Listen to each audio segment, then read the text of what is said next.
बचपन की एक छोटी सी कहानी। एक बार का वक्त है जब मेरा दोस्त रहमान अपने बचपन के दिनों को याद करता है। रहमान बहुत शौक से अपनी बचपन की कहानियों को याद करता है और एक कहानी को बच्चों के साथ शेयर करने का इरादा करता है। बचपन के दिनों की कहानी शुरू होती है जब रहमान बहुत छोटा था। वो एक छोटे शहर में रहता था और उसके पास एक छोटा सा गांव था जो पहाड़ों से घिरा हुआ था।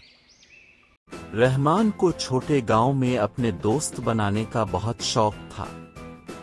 वो हर रोज सुबह बाहर निकलकर गांव के बच्चों से खेलता और मजाक करता था। वो सबको खुश करने का इरादा रखता था।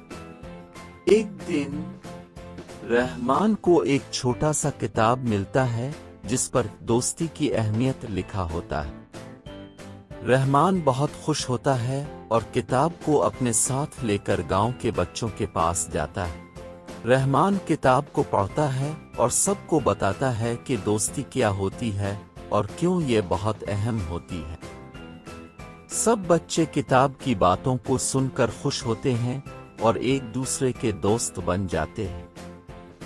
रहमान को बहुत खुशी होती है क्योंकि वो देखता है कि उसकी किताब ने लोगों के दिलों को मिलाने का काम किया है।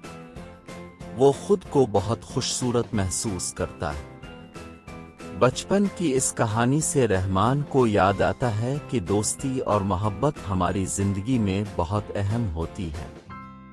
वो सबको याद दिलाता है कि एक दूसरे के साथ मोहब्बत करें और दोस्त बनाएं।